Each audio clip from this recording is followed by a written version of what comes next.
The baby's scream tore through the frozen silence. Nathan Cross sat on the edge of his bed, staring at the tiny, red-faced infant in his arms. The child's cries were raw, desperate, hungry. Nathan had no idea what to do. His wife had been dead for 6 hours. The midwife had left at dawn, her face heavy with sorrow. She'd wrapped the body in white linen, whispered a prayer, and told Nathan she'd send for the undertaker. Then she was gone, taking the warmth of the lantern with her. Now it was just Nathan and this screaming child, a son he'd never expected to raise alone. Before you skip this story, I need you to understand something. What you're about to hear isn't just about survival. It's about a man who lost everything in one night and found something he never knew he needed. Stay until the end. And if this story touches your heart, even once, hit that subscribe button. Because stories like this deserve to be heard. Outside, the blizzard raged. Snow piled against the cabin walls, seeping through every crack. The wind screamed like a wounded animal, rattling the shutters, shaking the very foundations. Nathan looked down at his son. The baby's face was scrunched, his tiny fists trembling, his lips moving desperately, searching for something Nathan couldn't give him. Milk. The baby needed milk. Nathan had none. Nathan stood and paced the narrow cabin, bouncing the baby awkwardly. He'd seen his wife do this with neighbors' children. It had looked easy then. It wasn't easy now. The baby, Thomas, his wife had named him just before she died, wailed louder. The sound cut through Nathan like a knife. "I know," Nathan whispered, his voice breaking.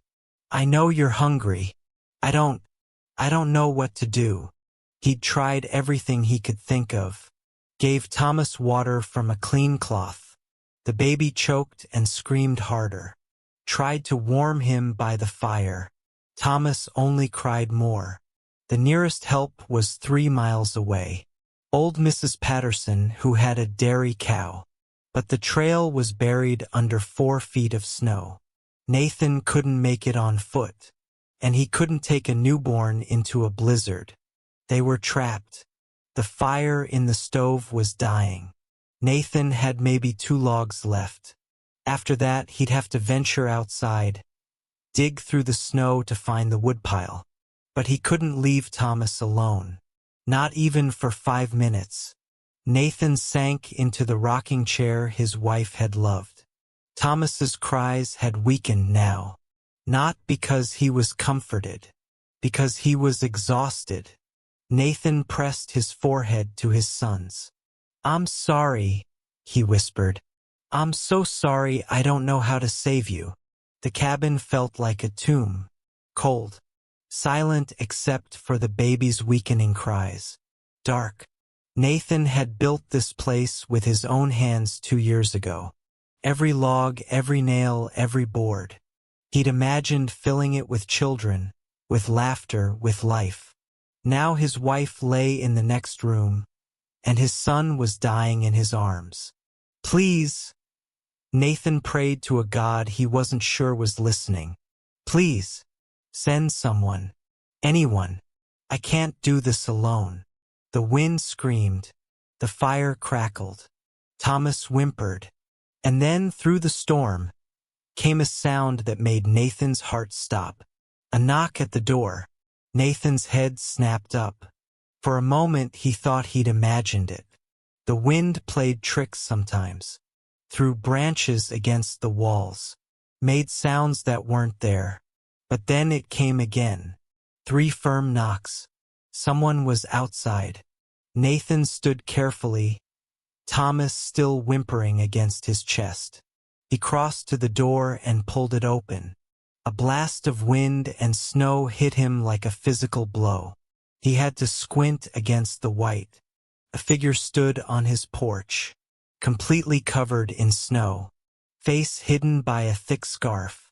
For a heartbeat, Nathan couldn't tell if it was a man or a woman. Then the scarf came down. Mr. Cross. The voice was female, steady despite the cold. Nathan stared. It was Clara Hayes, the widow from the settlement 4 miles east. She was maybe 30 years old, quiet, kept to herself mostly, ran a small trading post after her husband died 2 years ago. Nathan had spoken to her maybe twice in his life, and now she was standing on his porch in the middle of a blizzard. "I heard what happened," Clara said quietly. "Came as fast as I could." "How did you?" "Doctor's boy rode through yesterday before the storm hit. Spread the word." She glanced at Thomas. "May I come in?" Nathan stepped aside without a word. Clara entered, brushing snow from her heavy coat. She carried a leather pack pressed close to her chest, protecting it from the storm. Nathan closed the door. The sudden silence was deafening. Clara looked around quickly, took in the dying fire, the unmade bed, the body laid out in the next room covered with a sheet. Her expression didn't change, but something softened in her eyes. "How long has the baby been crying?" she asked. "Hours," Nathan said hoarsely. "I can't feed him. I don't have. I brought milk." Clara set her pack on the table and unwrapped her scarf. "Fresh this morning. Kept it wrapped to prevent freezing." Nathan felt something crack inside his chest. He couldn't speak. Clara worked quickly. She pulled a glass bottle from her pack, along with a clean cloth and a small tin cup. She poured milk into the cup and set it near the stove to warm. Then she turned to Nathan, hands outstretched. "May I?" Nathan looked down at Thomas. This child was all he had left, the only piece of his wife still in the world. But Thomas was crying again, weak and desperate, and Nathan had nothing to give him. He placed his son in Clara's arms. She cradled Thomas gently, adjusting his blanket with practiced ease. Thomas squirmed for a moment, then seemed to sense something different, someone who knew what to do. Clara tested the milk with her finger, then dipped the corner of the cloth into the cup. She touched it to Thomas's lips. The baby latched on immediately. Nathan watched, stunned, as his son drank. Clara worked patiently, dipping the cloth again and again, letting Thomas feed at his own pace. The crying stopped. The cabin filled with soft sounds. The crackling fire. Thomas nursing. The wind outside. For the first time in hours, Nathan could breathe. Clara glanced up at him.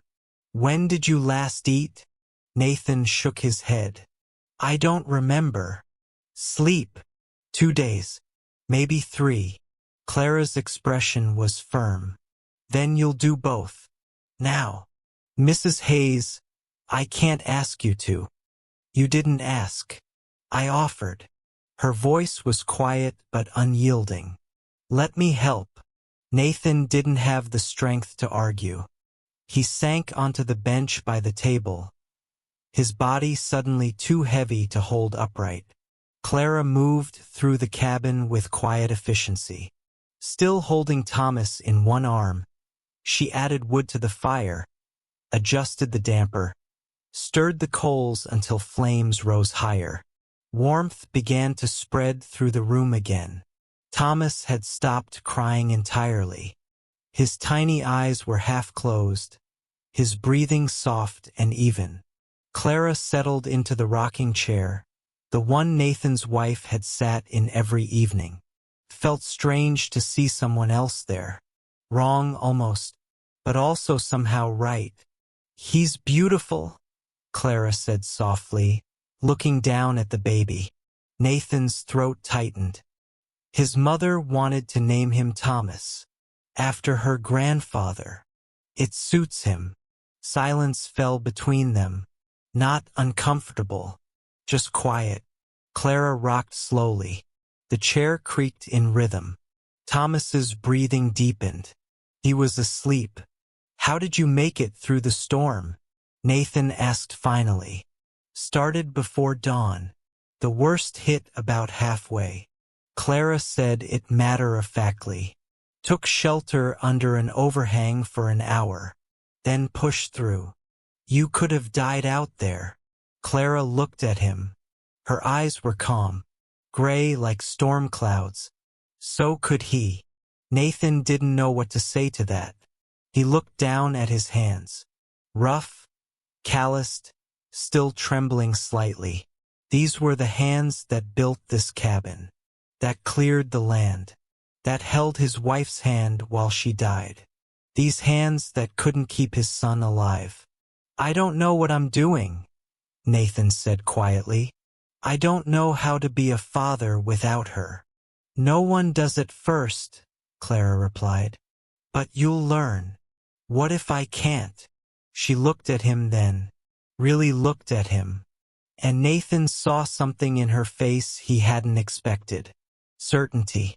You will, Clara said. Because you have to. Because he needs you to. Thomas stirred in her arms, making a soft sound. Clara adjusted his blanket, tucking it more snugly. He'll need to eat again in 3 hours, she continued. I brought enough milk for today and tomorrow. After that, you'll need to arrange something with Mrs. Patterson or one of the other women in town. Nathan nodded slowly.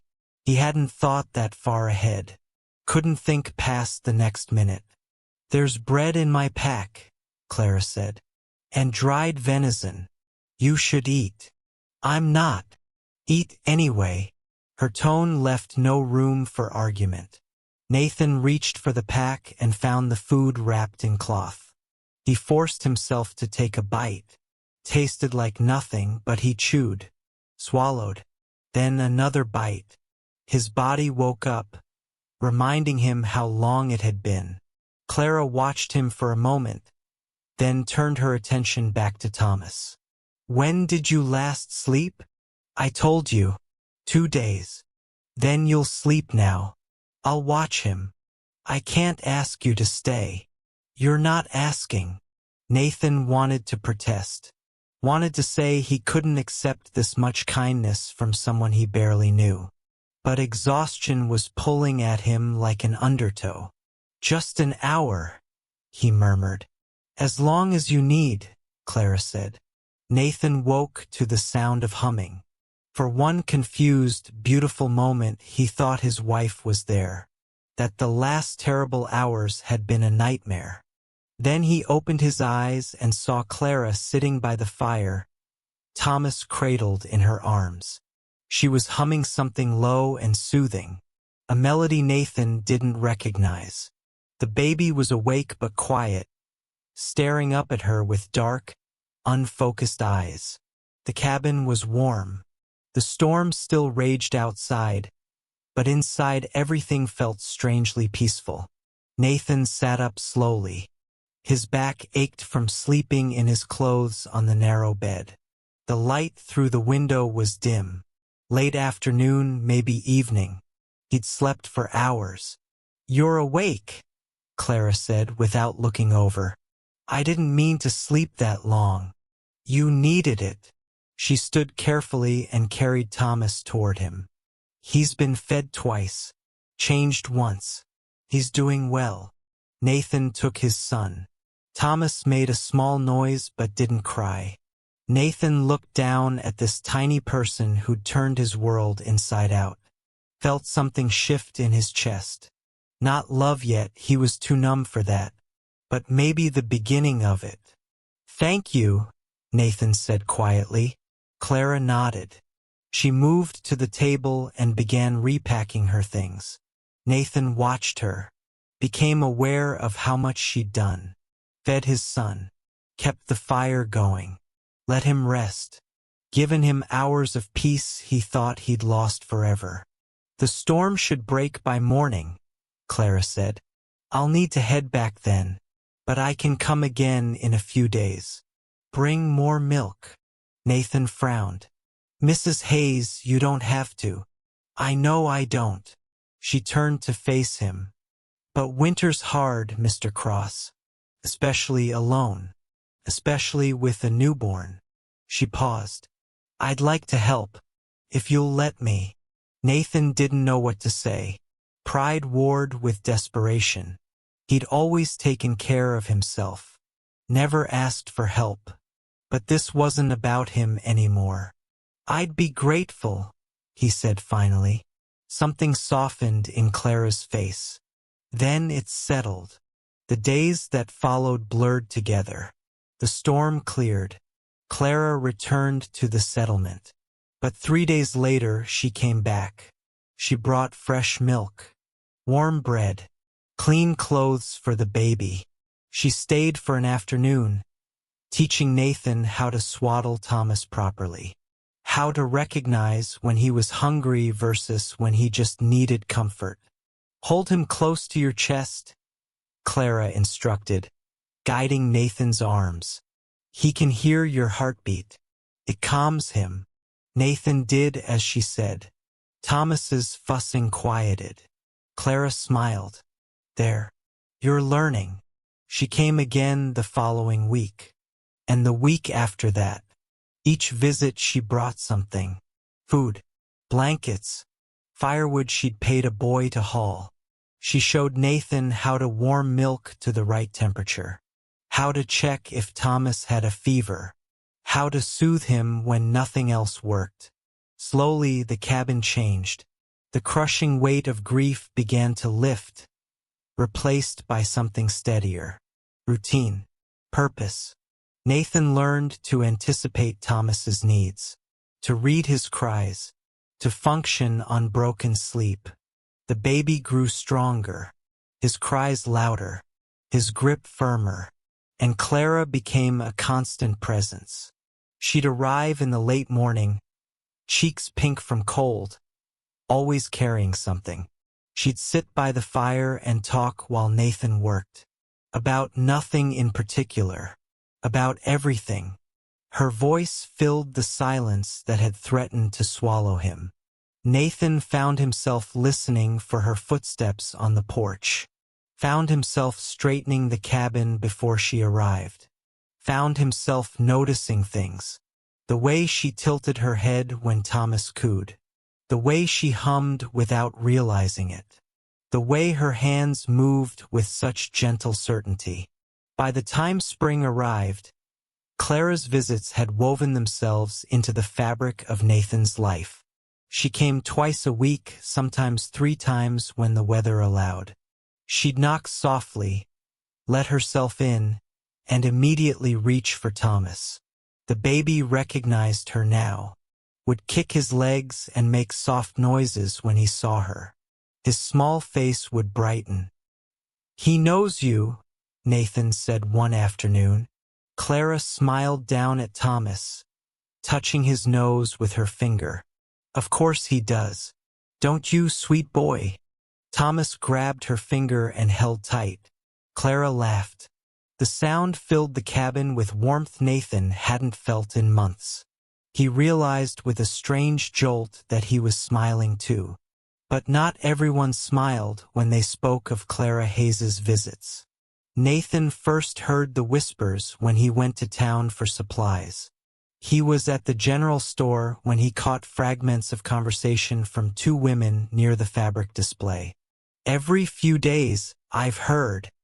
A young widow spending all that time. Not proper, if you ask me." Nathan's jaw tightened. He paid for his goods and left quickly. On the ride home, anger simmered beneath his ribs. Clara had saved his son's life. She'd asked for nothing in return, and people were talking about her like she'd done something shameful. When Clara came the next day, Nathan couldn't keep quiet. "People are talking," he said abruptly. Clara was preparing milk for Thomas. She didn't look up.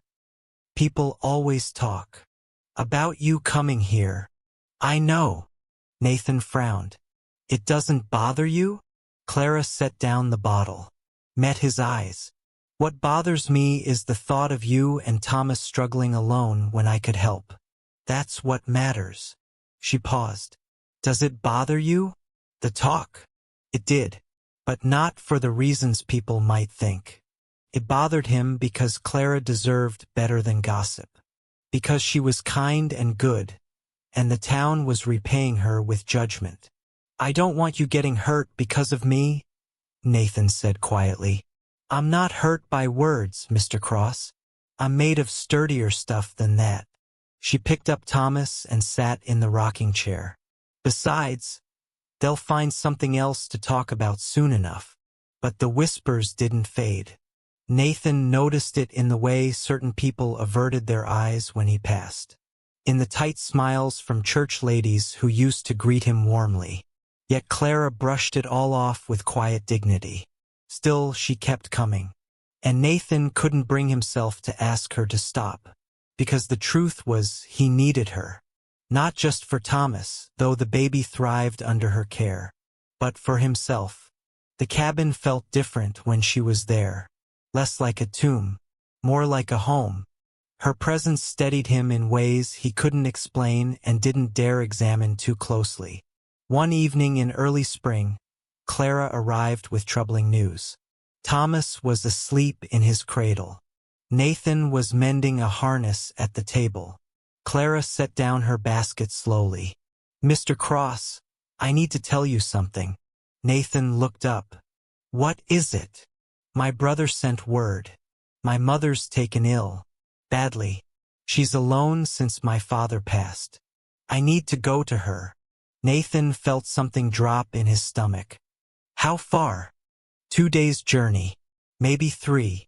How long will you be gone? Clara's fingers worried the edge of her shawl.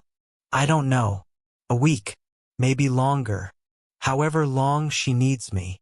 She looked at Thomas, then back at Nathan. I'm sorry. I know the timing. Don't apologize, Nathan said quickly. Your mother needs you. Of course you have to go. I've arranged for Mrs. Patterson to bring milk while I'm away, and I've left extra supplies. She began unpacking the basket, explaining where everything was. Nathan barely heard. All he could think was that she was leaving. You'll be all right, Clara said, though it sounded like she was trying to convince herself. You've learned so much. You're a good father now. Nathan nodded, not trusting his voice. When Clara finally gathered her things to leave, Nathan walked her to the door. Safe travels, he managed. Clara looked up at him. For a moment, something passed between them. Something unspoken but heavy with meaning. Then she nodded and stepped out into the spring air. Nathan watched until she disappeared down the trail. The first few days weren't terrible. Mrs. Patterson came as promised. Thomas ate and slept on schedule. Nathan managed, but by the 5th day the cabin felt wrong. Too quiet. Too empty. Nathan found himself glancing toward the door, expecting Clara's knock. He'd pour coffee for 2 and realize she wasn't coming. He'd pick up Thomas and start to call for her help before remembering she was gone. The evenings were the worst. Nathan would sit in the rocking chair, Thomas in his arms, and the silence would press down like a physical weight. He missed her voice, missed the way she hummed while she worked, missed the rustle of her skirts, the smell of lavender soap, the quiet comfort of not being alone. A week passed, then another. No word from Clara. Nathan tried to push down the worry gnawing at his chest. She'd said a week, maybe more. Her mother was sick. These things took time. But darker thoughts crept in during the long nights. What if something had happened on the journey? What if she'd decided not to come back? What if he'd taken her for granted and now she was simply gone? Thomas started fussing more, as if he sensed the change too. Nathan walked the floor with him at night, bouncing and shushing. Nothing worked the way it did when Clara was there. The baby missed her. Nathan missed her. And that realization struck him like lightning. He missed Clara Hayes. Not just her help. Not just what she did for Thomas. He missed her. The sound of her laugh. The way she looked at him when she thought he wasn't watching. The warmth she brought to this cold, lonely cabin. Nathan stood at the window one night, Thomas finally asleep against his shoulder. "Come back," he whispered to the darkness. "Please come back." On the 18th day, Nathan heard footsteps on the porch. His heart lurched. He moved to the door and pulled it open before the knock even came. Clara stood there, travel-worn and tired, dust on her coat, but she was smiling. "Mrs. Hayes," Nathan breathed. "I'm sorry I was gone so long. My mother's fever broke, but she needed." Clara stopped. Her smile faded. "Mr. Cross, are you all right?" Nathan realized he was staring, that his hands were shaking, that he'd stepped outside without even realizing it, leaving the door wide open behind him. "I thought I'd lost you too," he said quietly. The words hung in the air between them. Clara's eyes widened slightly. Nathan knew he'd said too much, revealed too much, but he couldn't take it back now. "I thought you weren't coming back," he continued, his voice rough. "And I shouldn't say this. It's too soon. But I can't pretend anymore, Mrs. Hayes. I care for you." Clara's breath caught. She looked down, her cheeks flushing. "Mr. Cross. Nathan. Please." She met his eyes again, and he saw something there. Surprise, yes, but also something that looked like hope. "Nathan," she said softly. "I feel the same." Relief flooded through him so intensely it made him dizzy. But then Clara's expression shifted. Uncertainty crept in. "But people already talk," she said. "If they knew we had feelings for each other, the gossip would only get worse. Let them talk. It's not that simple. My reputation—" "Your reputation is spotless," Nathan said firmly. "You're the kindest person I know. Anyone who says differently is a fool." Clara's eyes glistened. "Nathan, I want this, but I won't let scandal touch your family. Thomas deserves better." Nathan stepped closer, close enough to see the flecks of gold in her gray eyes. "Then we'll do this right, properly, the way the town expects." He took a breath. "I'd like to court you, Clara Hayes, if you'll have me." Clara looked up at him, a slow smile spreading across her face. "I'd like that very much." From inside the cabin, Thomas started to cry. Clara laughed, the tension breaking. "May I?" They went inside together. And for the first time in months, Nathan felt like the broken pieces of his life were finally coming back together. The courting began the following Sunday. Nathan wore his best shirt and drove Clara to church in the wagon. Thomas bundled between them. They sat together in the pew, proper and respectful, while half the congregation whispered and the other half smiled. After the service, they walked slowly through town. Nathan carried Thomas. Clara walked at his side. They kept a careful distance, but their eyes met often. Mrs. Harrison stopped them near the mercantile. "Mr. Cross, Mrs. Hayes. Good to see you both looking well." Her tone suggested she'd expected something scandalous. Instead, she found only dignity. "Thank you, Mrs. Harrison," Clara said politely. "Beautiful day." The courting stretched through spring and into summer. Nathan called on Clara every Sunday after church. They'd sit on the porch of the boarding house where she lived and talk for hours. About everything. Books she was reading. Repairs he was making. Thomas's first smile. The way the prairie looked when wildflowers bloomed. Mrs. Kimball, who ran the boarding house, watched from the window with approval. Everything was proper. Everything was right. On warm evenings, they walked together through town. Thomas in Nathan's arms or carried in a sling Clara had sewn. The baby would reach for her, and she'd take his tiny hand. Nathan would watch them both with an ache that was equal parts love and longing. The gossip faded. People saw what was plain to see. Two decent people building something honest and good. Even Mrs. Harrison softened, stopping Clara one day to say she thought they made a fine match. By August, Nathan knew he couldn't wait any longer. He rode into town on a Thursday and bought a simple gold band from the jeweler. That evening, he asked Clara to come to the cabin. When she arrived, he met her at the door, Thomas on his hip. "Walk with me," Nathan asked. They walked to the small rise behind the cabin where the prairie stretched out endlessly, painted gold and orange in the sunset. Nathan set Thomas down on a blanket. The baby immediately grabbed at the grass, fascinated. Clara stood beside Nathan, the wind pulling at her hair.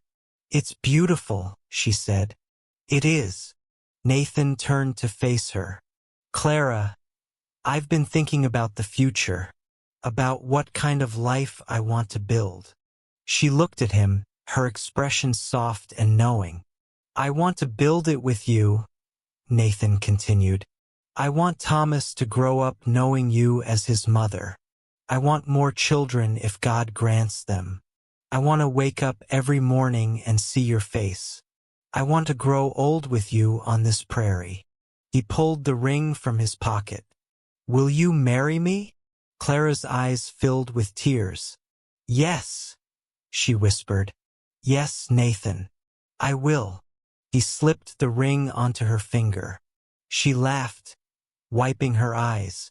Nathan pulled her close, holding her tight, feeling like the broken pieces of his life had finally, impossibly, come back together. They married in September when the air turned crisp and the leaves began to gold. The ceremony was small, held in the church with half the town watching. Thomas, now 8 months old and babbling happily, was passed between neighbors during the vows. When Nathan kissed his bride, the congregation applauded. Clara smiled against his lips, and Nathan felt something he thought he'd never feel again. Joy. Clara moved into the cabin that night. Over the following months, Nathan built a new room for Thomas, expanding the small home to fit their growing family. One evening, Clara came to him holding a small wooden box. "I found this in the trunk," she said quietly. Nathan recognized it immediately. His first wife's things. A lock of her hair, her wedding ribbon, a letter she'd started writing but never finished. "I was going to put it away," Nathan said. "Don't." Clara set the box on the shelf above the hearth. "This home is built on her love too," she said softly. "Thomas should know where he came from, should know his mother wanted him, even if she couldn't stay." Nathan looked at this woman who'd chosen them, who'd walked into their grief and transformed it into something beautiful. "I love you," he said. Clara smiled. "I love you too." That winter, the cabin filled with new sounds. Laughter, singing, the clatter of cooking pots. Thomas's delighted squeals as he learned to walk. The silence that had nearly destroyed Nathan was gone, replaced by the warm chaos of family. The following spring, Clara told him she was expecting. Nathan held her close, his heart so full it hurt. "Another chance," he whispered. "Not a replacement," Clara said gently. "Just more love." Their daughter was born in June. They named her Grace. Thomas, now a toddler, was fascinated by his baby sister. He'd sit beside her cradle for hours, talking to her in his own language, making her smile. Nathan would watch them and think about how close he'd come to losing everything. How one knock on the door in the middle of a blizzard had changed the course of his life. How Clara Hayes had walked through a storm to save a stranger's child and ended up saving the man too. Years passed. Thomas grew tall and strong. Grace grew bright and curious. 2 more children came. Twin boys who filled the cabin with even more noise and joy. Nathan and Clara built a life on that prairie. Not perfect, but real. Built on loss and hope and the quiet courage it takes to love again after heartbreak. On their 10th anniversary, Nathan and Clara stood on the same rise where he'd proposed. The children were with neighbors. The prairie stretched golden in the sunset. Do you ever think about how different things could have been? Clara asked. Nathan pulled her close. Every day. If you hadn't come that night. But I did. Why? Nathan asked. You barely knew me. You risked your life in that storm for a stranger's child. Why? Clara was quiet for a moment. Then she said, because I know what it's like to lose everything. When my husband died, I wanted to die too. But I survived. And I learned that the only way to heal from loss is to choose love again. Even when it's scary. Even when it hurts. She looked up at him. You and Thomas gave me a reason to choose love. Gave me a family I thought I'd never have again. Nathan kissed her forehead. You saved us first. Then we saved each other. They stood there as the sun set, painting the sky in shades of gold and red. The prairie wind whispered around them, carrying the sound of their children's laughter from the cabin below. Nathan thought about the man he'd been 10 years ago, broken, desperate, alone with a dying infant and no hope. And he thought about the woman who'd walked through a blizzard to save them both. Sometimes God sends miracles through storms. Sometimes help comes from the most unexpected places. Sometimes family isn't born. It's chosen, built piece by people brave enough to love again. 20 years after that terrible night, Nathan Cross sat on his porch watching the sunset. He was 46 now, gray in his beard, lines around his eyes, but happy in ways he'd never imagined possible. Thomas was 21, a fine young man, helping Nathan run the expanded farm, courting a girl from town. Grace was 19, teaching at the schoolhouse, following in Clara's footsteps. The twins were 17, wild and loud and full of life. And Clara sat beside Nathan, her hand in his, her head on his shoulder. Do you remember that night? Clara asked softly. Nathan didn't need to ask which night she meant. Every detail, he said. The sound of your knock. The way you stood there covered in snow. The way you took Thomas from my arms like you'd done it 1,000 times.